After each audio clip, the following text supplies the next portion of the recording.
Alright folks, what is up? This is One Big Bug and I'm coming at you with Euro Truck Simulator 2. We got a couple things going on today. Number one, we are picking up a new load. Number two, we have the new Daf Euro 6. And little side note before I get on with the video, my new headphones have shipped from Amazon, as well as my nephew's headphones. They have actually shipped together, which is surprising. But I'll go into that in some detail in another video. So I should have those relatively soon, hopefully. So this particular video is going to serve as a review of the Daf Euro 6.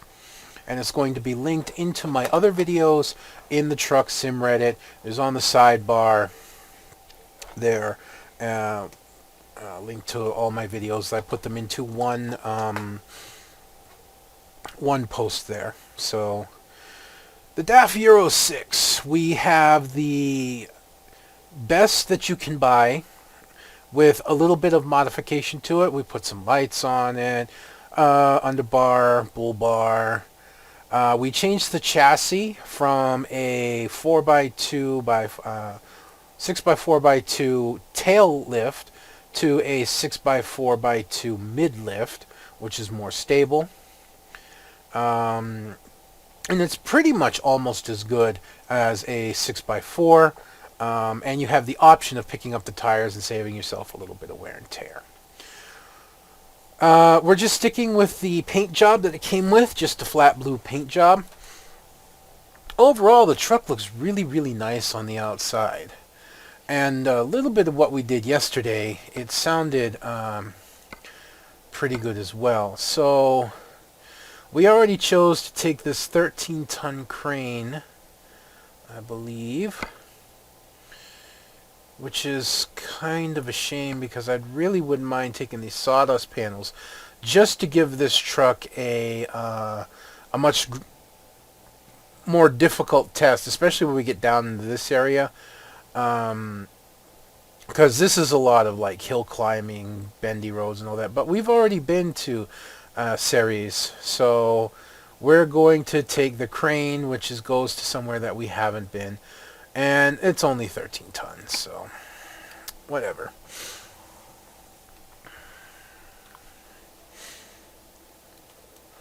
So let's just load into the game here real quick. And the whole trip will not be linked in the review. It'll be just this video. If you want to see, if you come to check out the Euro 6 through that video, you can follow the links in my profile. Oh, we actually have a reverse 2 on here. That's nice.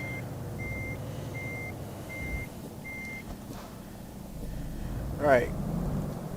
So the first thing of note, obviously, is the vast improvement in visibility for the Euro 6.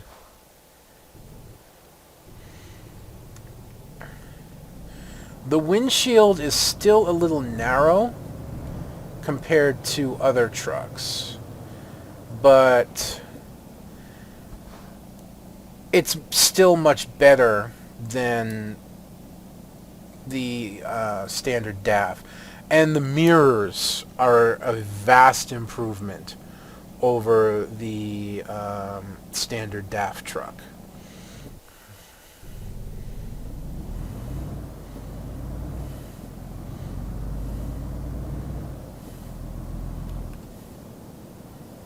Trying to get, just seeing what the dashboard has. Looks like it only has 3 choices, but this one does something that most other trucks don't, which is really nice. And I've gone too far because I was looking at the dashboard, but you know what? It's okay.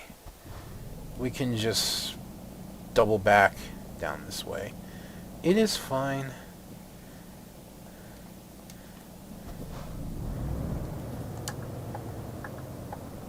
The directional turn sounds nice. The truck itself sounds really nice. It's definitely a unique sound outside of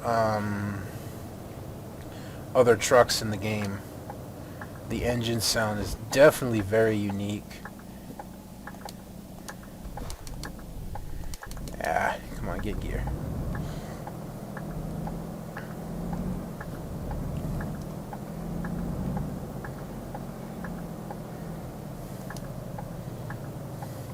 But what we have here on the dashboard is something that you don't get on other dashboards, which is really, really nice. You get the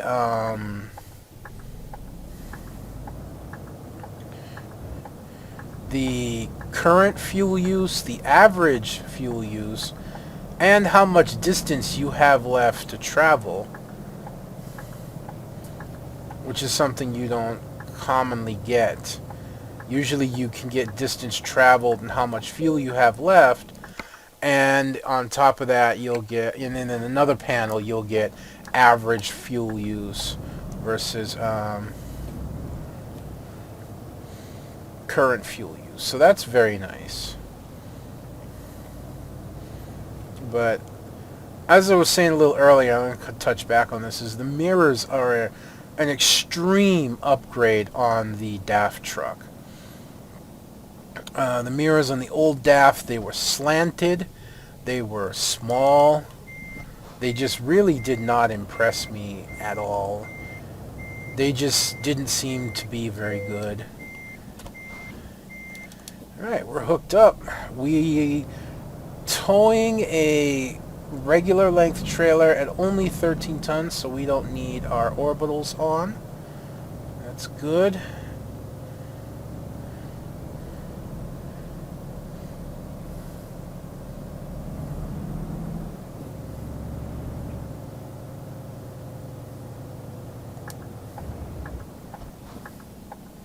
We need to get rolling here a little bit.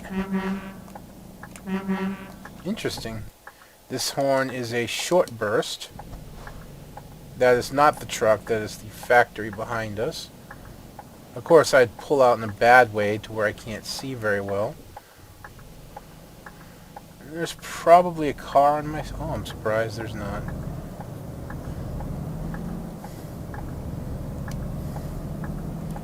Oh.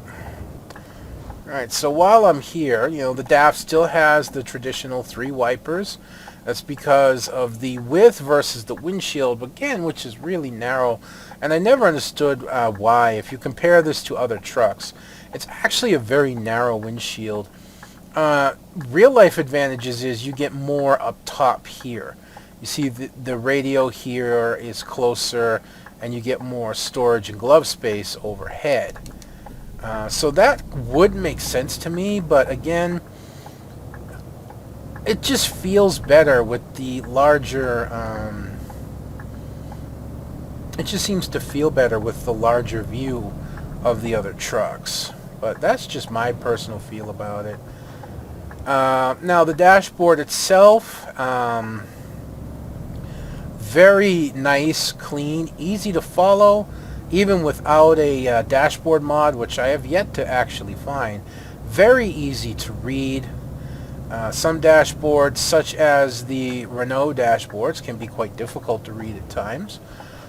But this is very clean, easy to read, gauges, speed, RPMs, and everything like that. Very easy to read again. We get water temp, oil temp. I'm assuming this is pressure, air pressure.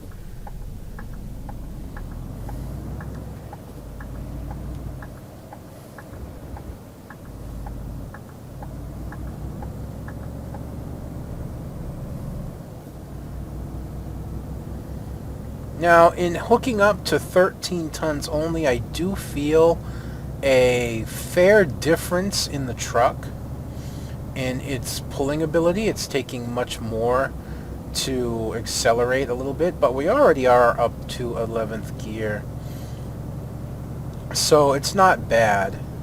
Again, one of the big weaknesses of the DAF, and to be honest, many trucks that aren't the big 3, is its horsepower in comparison to the big 3, which is why they tend to be as popular as they are. The big 3 being Volvo, which has the 750 horsepower, 3,500 Newton meters. I think it's like 3,550, something of that nature, Newton meters engine. The Scania R, which has 730 horsepower, and I believe it is actually at flat 3,500 Newton meters. And the MAN truck, which has like 698 horsepower, and bad shifting, but it's okay, and has up around, I believe it is,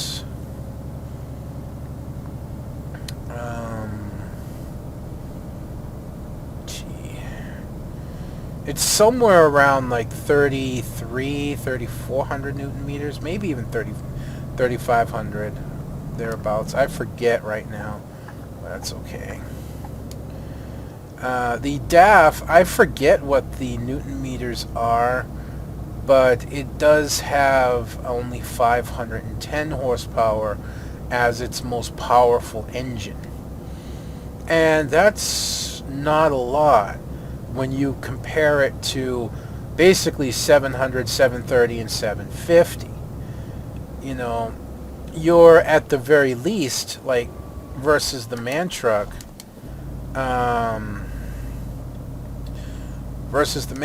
you're at the very least down, 190 horsepower? And that does translate into significant Newton meters in terms of down-low pull.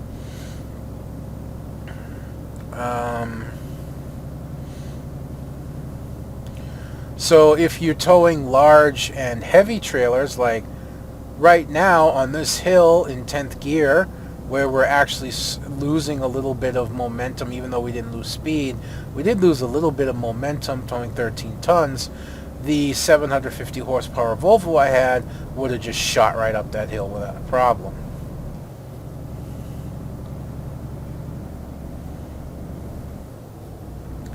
But still, that really only matters, again, to just what you want. This truck is plenty powerful enough to tow the trailers that are out there. Yes, you may have more of a time. Oh, I forgot to do something. Yeah, I forgot to make sure the auxiliary lights were on. Okay, we're good. You know, it really just comes down to what you want and how you feel. Now, I tend not to try and dog a truck too much anymore about how much horsepower or pull it has. Yes, it's a great advantage, but it tends not to matter as much as long as you get to your destination on time, as long as you enjoy what you're driving. And I can already say that with the improved forward view, and I don't know how it's improved, I just feel like I have a much better view out of the front windshield than I do out of the standard. Really? Why'd you slow down that much? I just feel I have a much better view out of the forward windshield than the old DAF. I think maybe this windshield is a little bit wider. That could be it. If it is, it's not significantly wider, but it's wide enough to make a difference to make me feel more comfortable. And a definite improvement on the side mirrors there on the left has actually made this a really nice truck to me, despite the fact that, hey, yeah, okay, it doesn't have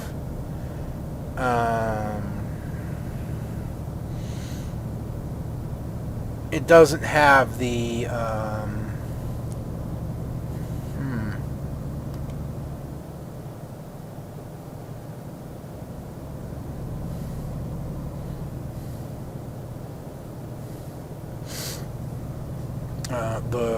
the high-end pull of a Scania or Volvo, but it's still fun to drive, and that's really what matters about a truck.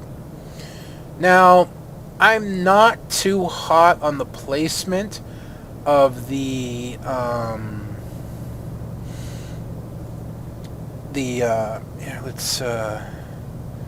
it's F3. There we go. I'm not too hot on the placement of the sat nav down there. Even with a shadow covering it, it still looks a little grayed out, like it's a little filmed. It's still usable, but it's just down too low for me on the right-hand side. Now, truthfully, that doesn't matter too much to me, personally, because I regardless use the floating nav with all the speed and indicators and everything on it. But to people who may not want to use that, who want to use the dashboard itself for that more authentic feel, having a sat nav that is that low and that far to the bottom edge of the screen could become an issue.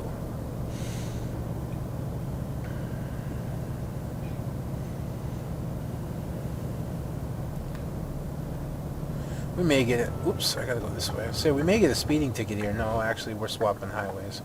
I need to pay a little bit more attention. I was gonna say, like, it felt like the DAF was going at a slightler. What the hell's a slightler? Anyways, a slightly higher RPM to make 110 kilometers per hour, which is my typical cruising speed. But maybe that's just the sound. Maybe that's just the way that the RPM is set up, because we were still doing about the same, maybe even slightly better than the Volvo in terms of fuel consumption. We were around 31 liters per 100 kilometers, which is really, really good, in all due honesty. That's really impressive. I was worried for a moment that I was getting up way too high in the RPMs to maintain a 110, because I find in most trucks 110 is like right on the edge of the green line, and right at about 1500 RPM in 12th gear with the higher end transmission. And this one, as you can see, it looks like it in order to maintain it, it has to go above 1500, right around to 16 to 1700. But it's really not. When we get on a flat here, and get up to a more cruising speed. Now we're hill climbing right now a little bit, so.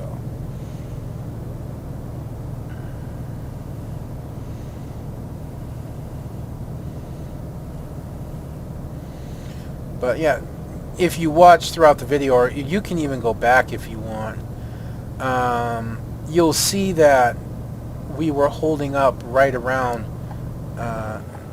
31 liters per 100 kilometers. Really, dude? Could you just get by me or let me in? One or the other. Thank you. Right. We actually want our lights on at this point. Wow. I don't know why, but those lights seem much brighter close up. That's really, really strange. Right, we got a tough corner here, and I'm in the bad spot for it. But we have a normal-sized trailer, so it should be okay.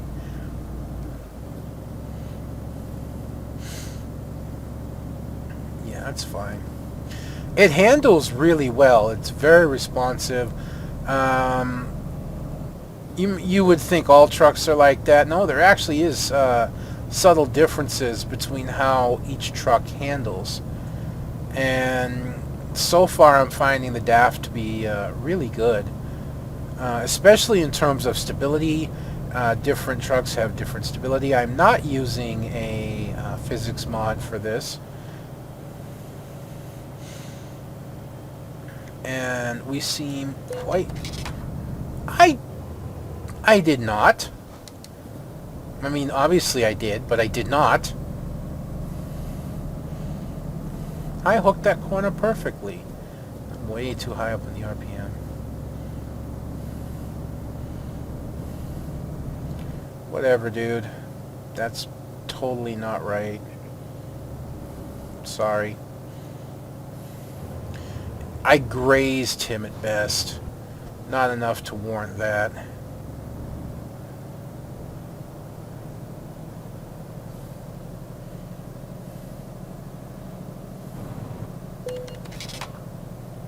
Alright, how am I speeding? I'm going the same speed as the cars around me. Sometimes, man, this game makes no sense, but that's not what we're here to talk or even complain about. We're here to continue on about the truck.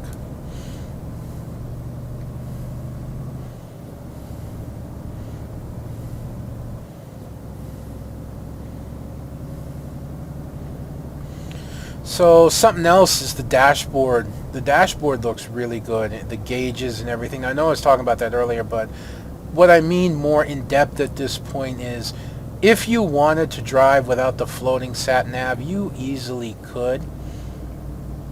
It might be a little difficult for me to hit that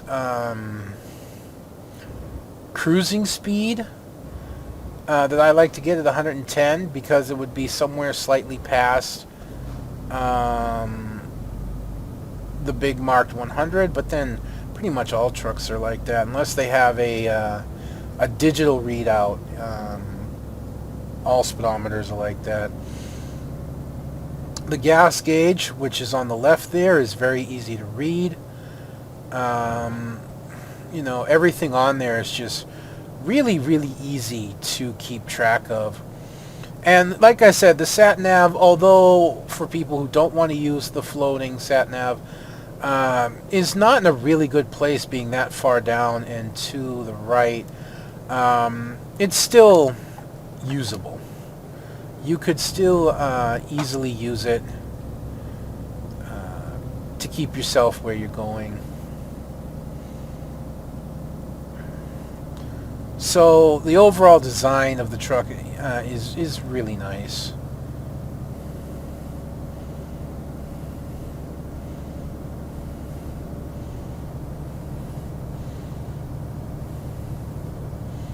I wouldn't mind getting some rain in this run, but I don't think we're going to see that by the looks of it.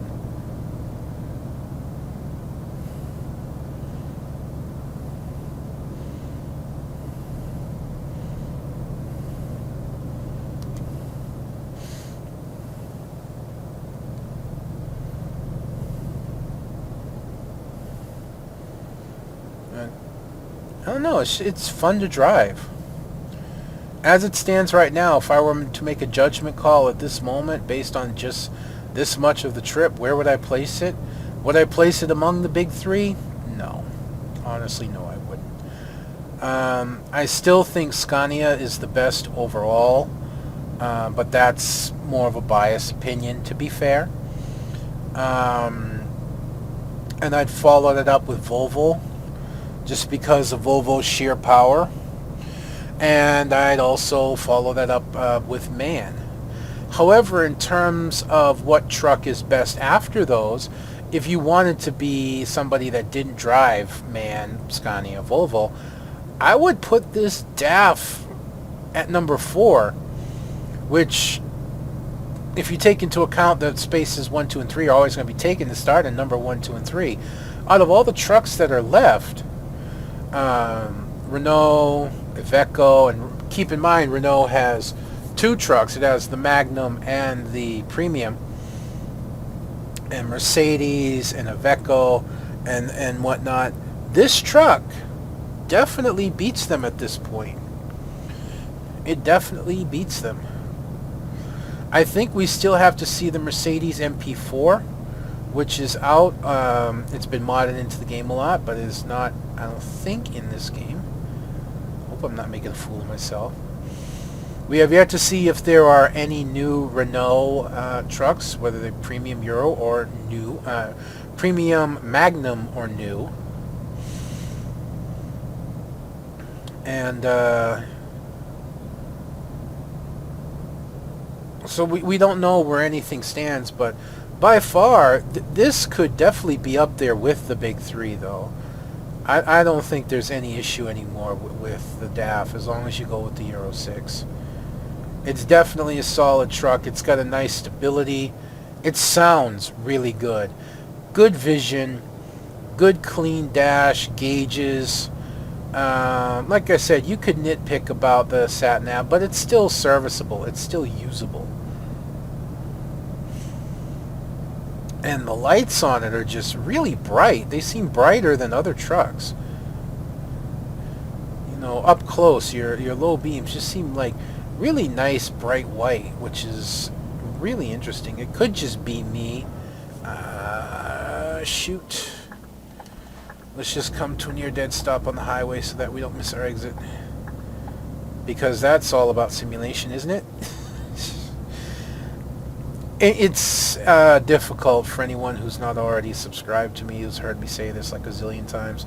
It's difficult to get in, talk, and analyze and get things down and doing things like that while driving.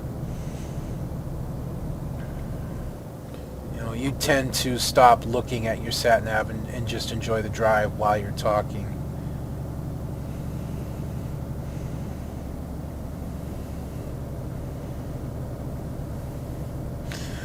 So I'm going to say this much for anyone watching this video that is not subscribed to me. If you want my final opinion on the truck, you pretty much have it.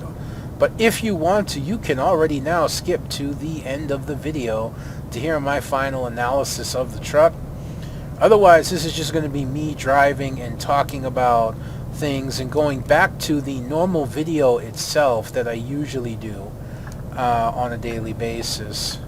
Or I try to do on a daily basis 5 days a week, my Monday to Friday, which for most people I think is Tuesday to Saturday. So go ahead and skip on down to the end of the video and get the final analysis of the truck if you don't already want to just conclude with what I've given you, which should be easy enough, but who knows, maybe you want to hear a little bit more. As for you guys that want to stick with me to the end of this run, things going decently. I actually just I saw something I think yesterday or the day before yesterday about the the top 10 things Jeremy Clarkson's done to get him in hot water. You know, apparently he's been very controversial, which I know he's controversial. I know a lot of things he speaks out with, and he's brought the BBC a lot of grief. But they've been letting him get away with it because of how insanely popular Top Gear is. And in truth, he is the lead host in Top Gear. He's the most popular, he's the most famous, he's the most recognizable. They're all very good, but he's like the anchor for the other two. But apparently he's pushed things too far now, and he has like finally broken the it put the last straw that broke the camel's back per se for the BBC. Too high, but it's all right. The BBC apparently had put him on a final warning about his attitude and the way he acted and the things that he'd been doing, and that he can't do it anymore, and if he does, he'd be very much in trouble. Well, apparently that has come to a head, as he, I guess, from what I've read, punched a producer recently. And so now he has been suspended from Top Gear, and pending an investigation, which, when you're talking about things like this, can never actually mean anything good. But yeah, he's pending an investigation in everything. He's been suspended. I hate that. And for whatever reason, to add all this insult to injury, the BBC has decided not to air the last 3 episodes of Top Gear Season 22. That means the 2 remaining episodes and the season finale. Now this makes no sense. Yes, you have pushed it too. Yes, one of your hosts have pushed it too far. It's been controversial, but you've allowed him to be to this point. Number one, and number two, why are you going to punish the fans while you're punishing somebody that you've known has been like this, has always been like this, and will probably continue to be like this even after? And that's what I don't get. There's no point in canceling the three shows. You're shooting yourself in the foot for views and revenues and all of that. You're shooting yourself in the foot, especially with the publicity that surrounds the controversy. And maybe that's kind of why they're doing it. They don't want to reward the actions that he's been doing. But you're basically punishing everybody. Not just Jeremy Clarkson, but Richard Hammond and James May as well. Because, they're on the show too. You're punishing them by not showing those last 3 episodes. And you're punishing all the fans who watch the shows. You're punishing the car companies that let you have the cars for the shows. If I was a car company, if I was one of the car companies that loaned my car to be reviewed on that show, I'd take the BBC to court and sue them and say, hey, we gave you a car to review and it was to be aired on this show, and now you're yanking it because of the action of one of your hosts. To whereas I understand that you want to make sure that you set an example. On the other hand, our car is awaiting its review, and I don't know if there's a contract or anything like that. Maybe there is, but I would try and force the issue, because a lot of people watch Top Gear and a lot of people listen to Top Gear when it comes to how good or bad a car is.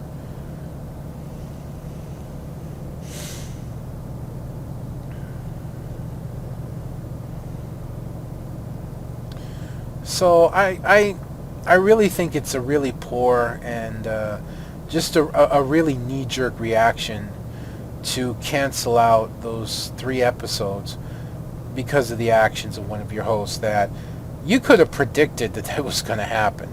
It's not the first time he punched somebody in the face, despite everything that they've been doing. They've been warning him. They've been telling him. He's not listening. He's Jeremy Clarkson. He's going to do what he wants. What happens, happens. If they were to yank him from Top Gear completely, the show would probably collapse. So it probably, if they decide not to put him on the air anymore, it probably means the end of Top Gear Britain. It very well could.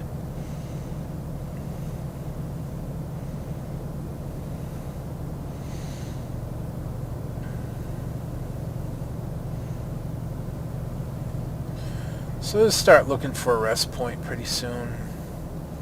But we've been making a nice cruise on this truck, man. This has really been fantastic.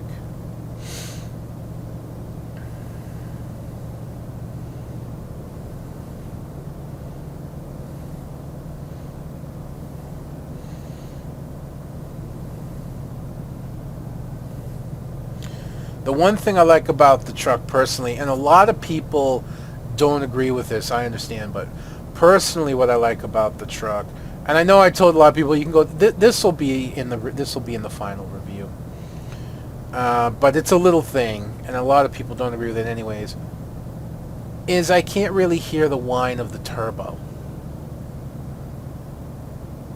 I don't hear that high-pitched whistle, which sometimes actually really aggravates me. It's just got a nice engine rumble to it. It's like almost soothing, you know?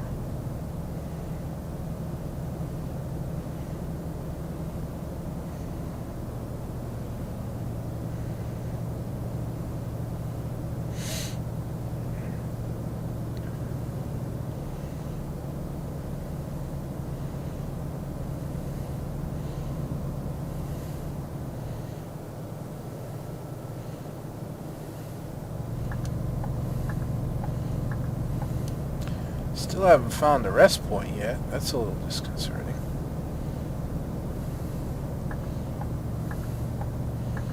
I love that directional sound, that deeper clicking.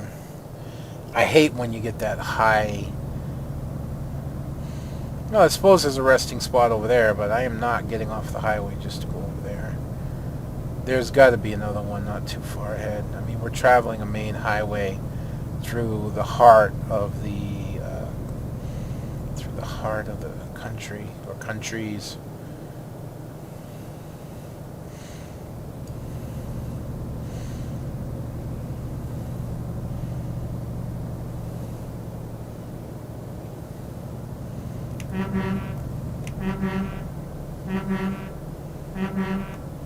Huh. I just find that real interesting that it's just a short little beep beep. You know, you can't finagle that at all into something else. Which, by the way, here's our rest stop. Maybe I could go further.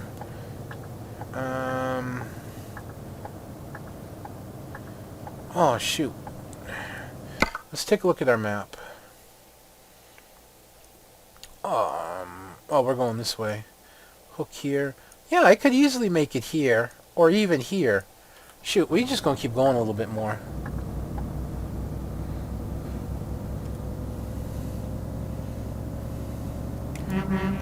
Hey, guys.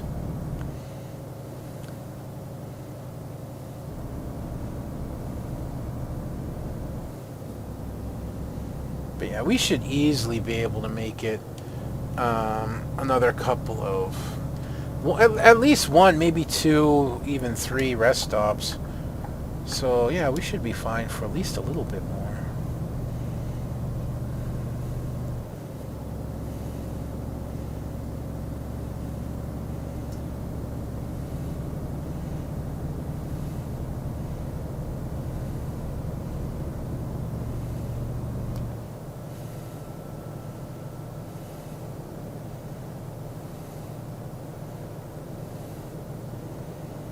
Oh, I did not notice that there is actually a digital readout on the speed. No, that's not a digital readout. No, that's the cruise control, where you have the cruise control locked. On the very bottom of the dashboard readout on the left, in that little triangle-ish area, that is the speed that you have the cruise control set at. So it's reading 110 because I set it at 110. I thought that may have been a digital speed readout.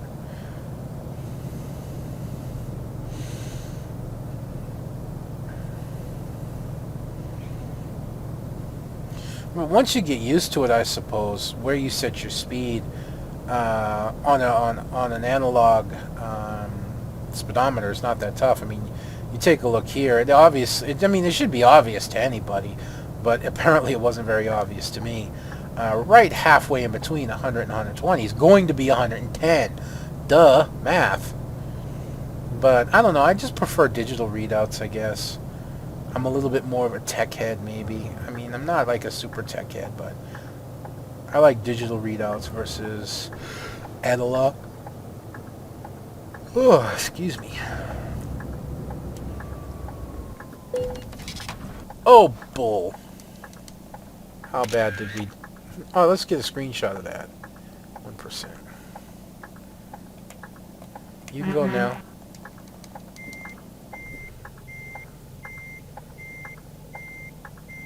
Thank you. Huh. Rolling backwards. Yeah, shut up. I'm going.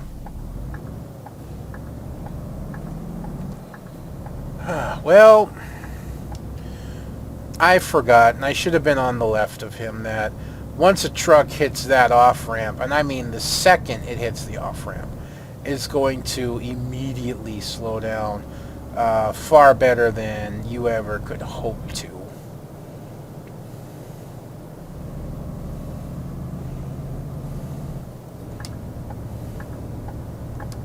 Jerk. And I can't even give him an angry honk. It's a... You jerk! Beep beep. Even though technically I'm the jerk, because I was speeding and rear-ended him. There's things in the game like trucks being able to slow down, other trucks being able to slow down on a dime, versus me who has absolutely no hope of doing such a thing.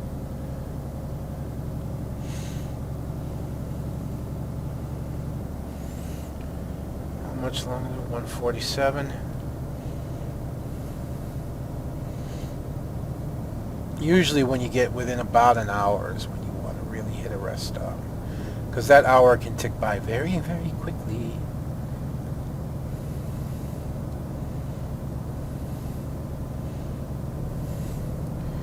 Now we have a rest stop coming up right here. And how far is the next one? I gotta go all this way. No, I'm gonna use this one. It distance-wise may not be an issue, but the fact it's going down to a narrower road, I'm not sure if it's highway. It's probably like 2-lane highway, or 4-lane, because you gotta count the lanes going the other way. But you guys already yawning, kind of like I am. So you just want to call it right there.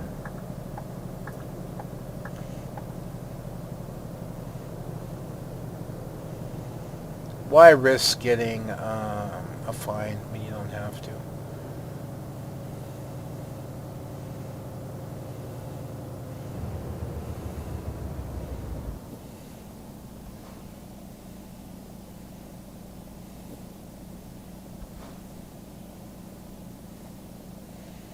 If I was hauling a tall trailer, that would have been bad.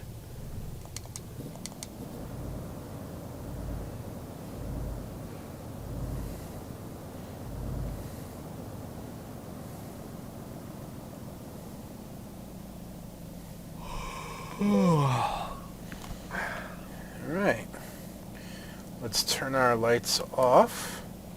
Shut it down. Brake. Get some rest. And amazingly, it's not raining. Alright. So, my final analysis for the Daf Euro 6 is real simple. It is a vast and incredible improvement over the regular Daf in the game. It just kind of feels like it handles better. The windshield, I'm almost positive, is a little bit wider, so you have a better front vision.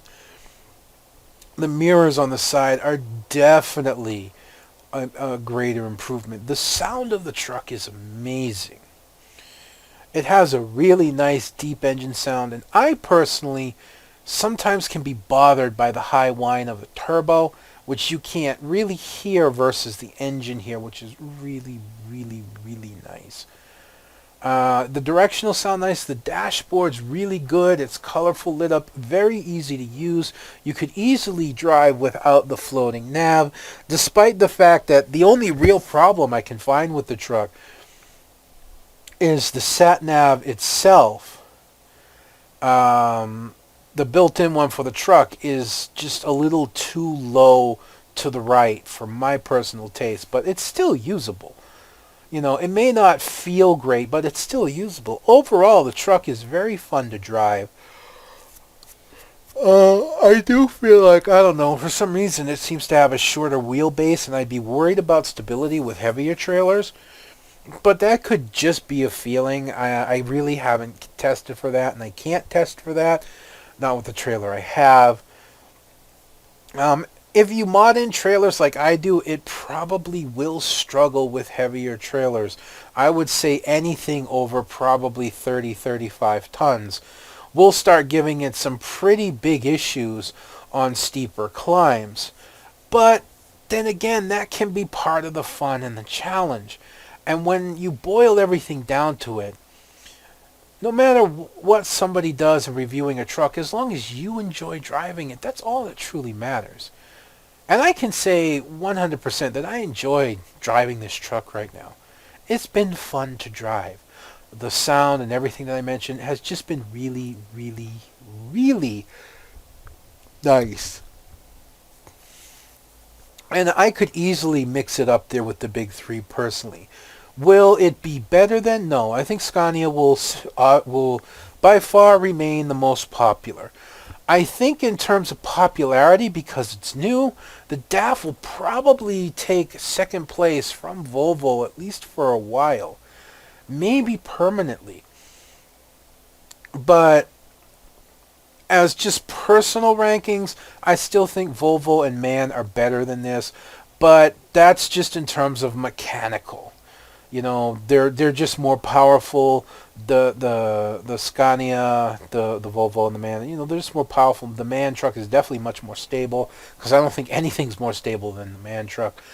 But its newness, its uniqueness, and the fact that it's fun to drive really lends to that popularity factor. I think it could easily be the number 2 truck for now, until the next new truck comes along, or Volvo may start seeping its way back in when people get tired, possibly, of dealing with a 510 horsepower engine. But also that itself can easily be overcome in a game like this, because you can just get modded in engines. You know, you can mod all the way up to 10,000 horsepower and more, which is really stupid, because at that point it's no longer simulation. But anyway, you can put a more powerful engine, you can put a different chassis in the game if you want, so you can huff it up as you want. But if you want to play it vanilla style like I've been doing, at least in terms of the trucks themselves, then it's a lot of fun to drive. And like I said, I think it could easily be and stay the number 2 in terms of popularity. I would say number 4 in terms of mechanical. But you don't have to take my word for it. You can easily go out there, get the truck, and try it out for yourself. So that being said, folks, I'm going to be done with this video. Don't forget to leave a comment, rate, and subscribe down below. But other than that, until next time, this is going to be One Big Bugger. I'm going to be signing out. I'll see you then.